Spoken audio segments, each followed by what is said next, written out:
ये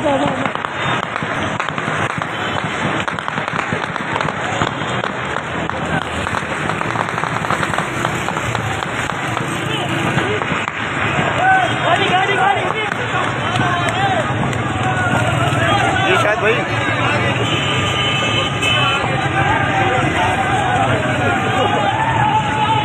कहाँ पे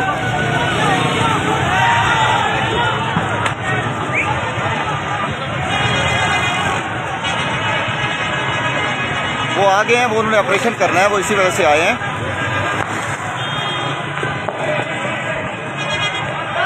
जी जी जी जी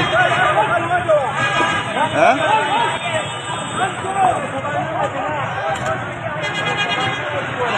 मैं इधर ही हूँ, ये ऑपरेशन जहाँ पे चल रहा है मैं उधर हूँ। आप बस गाड़ी DSNG दफ्तर में लगाएं, बस प्रेस क्लब लगाएं, ऑफिस लगाएं। मैं अभी आपको बताता हूँ, आप एक रियाज साहब को कॉल कर लें, मैं क्योंकि इधर फंसा हुआ हूँ, यहाँ ऑपरेशन चल रहा है उसमें।